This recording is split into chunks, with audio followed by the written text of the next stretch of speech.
L'homme qui rêvait de devenir riche. Dans le résumé du livre L'homme le plus riche de Babylone, il raconte que tandis que Bansir était assis sur sa chaise plongé dans la frustration en regardant sa simple maison et submergé de tristesse, sa femme se tenait devant lui et lui conseillait de reprendre le travail sur le véhicule semi-fini dans son atelier afin de le payer à l'homme riche qui le poursuivrait.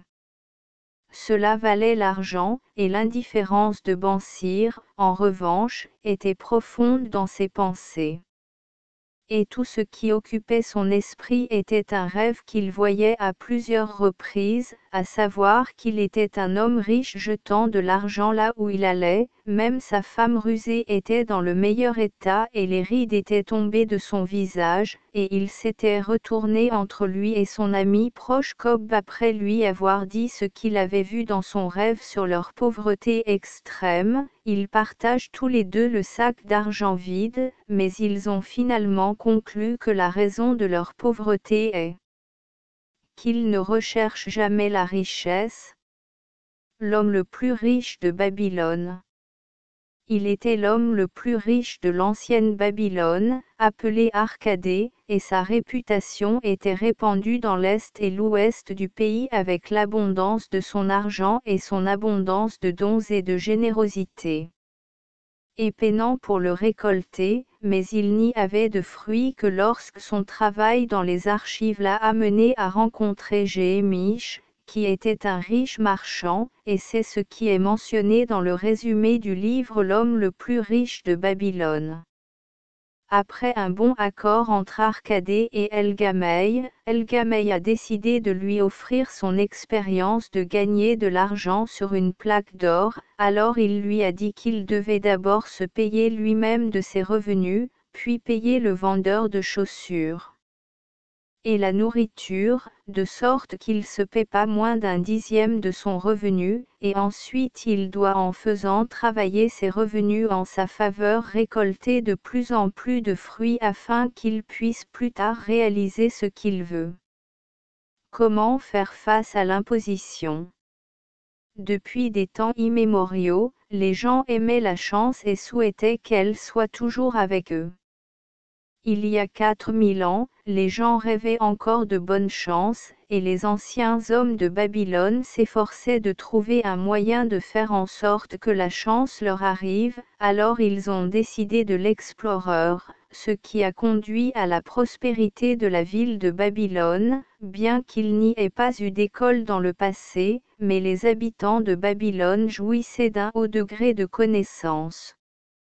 Dans le plus grand centre d'apprentissage, de nombreux hommes se sont réunis pour rencontrer l'homme le plus riche de Babylone, et après leur rencontre un jour, l'un d'eux a suggéré qu'ils discutent de la façon de faire en sorte que la chance les soutienne.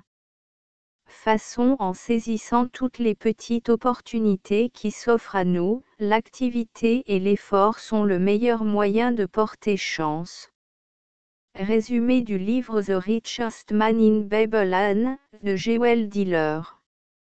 Il n'était jamais venu à l'idée de Radon de porter 50 pièces d'or dans son sac, mais cela a été réalisé grâce au généreux cadeau du roi. Il ne savait même pas à quoi il le dépensait, c'était tout son rêve de le gagner seulement. Il pouvait acheter tous les véhicules qu'il voulait avec elle et des terres, et des chevaux, et une maison luxueuse, et ces pièces d'or ont poussé les gens sur son chemin pour lui demander de les partager avec lui.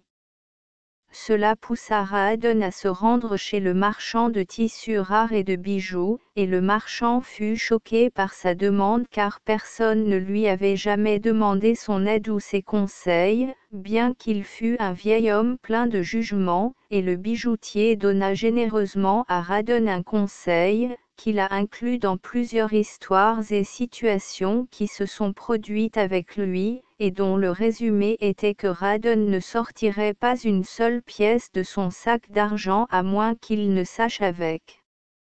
certitude qu'elle lui reviendrait. Marchand de chameaux à Babylone. Tarkadé le fils d'Azur errait sur les marchés à la recherche de quelqu'un pour le prêter pour aller au restaurant qu'il aimait, après avoir passé 2 jours à jeûne après avoir mangé 2 fruits qu'il avait volés dans un jardin, tandis que le marchand de chameaux d'Abazir, qui était l'un de ceux à qui Tarkadé a emprunté, passé, et Tarkadé le détestait parce qu'il chaque fois qu'il le voyait, il lui rappelait ses prêts et il l'a fait cette fois aussi. Après que Dabazir ait parlé de ce que Tarkadé devait payer, il l'a invité à s'asseoir avec lui pendant qu'il mangeait sa nourriture dans le restaurant préféré de Tarkadé, et dès que Dabazir a commencé à raconter son histoire, les gens du restaurant ont commencé à se rassembler autour de lui pour écouter. Pour emprunter, puis les créanciers ont commencé à le réclamer, et son état s'est détérioré, alors sa femme l'a quitté, et il a décidé de voyager dans un autre pays, et ses conditions ont fluctué de mal en pis, jusqu'à ce que le destin le jette dans la profession d'un caméléon, et une fois qu'il a eu de la détermination, les routes l'ont amené à devenir marchand de chameaux. L'homme le plus chanceux de Babylone. Sharunada montait sur son cheval, accompagné du petit-fils de son ami et cher partenaire, Arad Ghul, dont le nom était Adam Ghul. Adam avait appris de son père son amour de l'extravagance et des dépenses inconsidérées, ce qui rendait Sharunada triste pour lui parce qu'il manquait d'enthousiasme, contrairement à son grand-père, et il croyait que le travail n'était que pour les esclaves. Et Sharunada prit sur lui la gratitude de son grand-père, qu'il essayait de rendre à son petit-fils indifférent. La caravane de Sharunada venant de Damas chargée de choses précieuses était très grande, et il marchait devant elle jusqu'à ce qu'il atteigne Babylone, dans laquelle il vit 3 hommes qu'il avait vus il y a 40 ans labourer dans le même champ, et commença à lui dire son histoire, et comment il était esclave à cause de l'indiscrétion de son frère, et comment il s'est moqué de lui. Les 3 hommes aussi quand il est entré à Babylone, et il a eu peur d'être fouetté, comme on le fait aux esclaves au mur. Mais sur le conseil de l'ami de Megiddo, qui est de prendre un travail en tant qu'ami, Sharunada est devenu l'esclave d'un boulanger, puis il est allé tous les jours en ville pour vendre des gâteaux avec lesquels il a acheté sa liberté.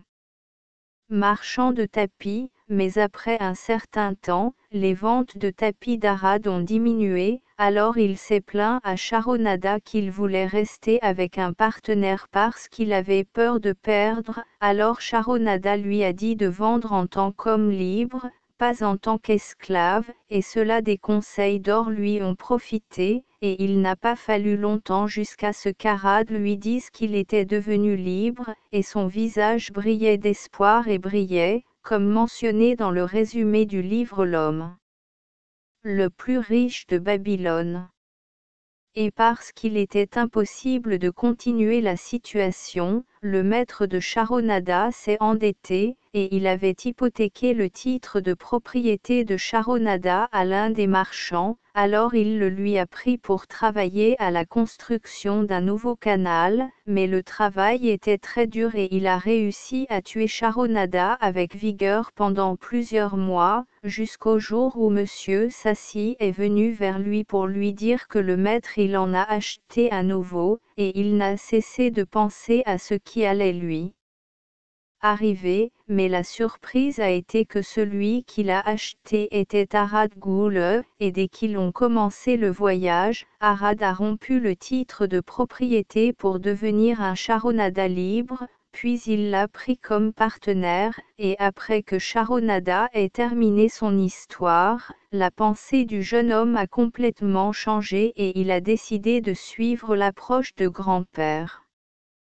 Résumé du livre L'homme le plus riche de Babylone de George Clason est l'un des meilleurs livres qui contiennent des histoires pleines de sagesse et de leçons.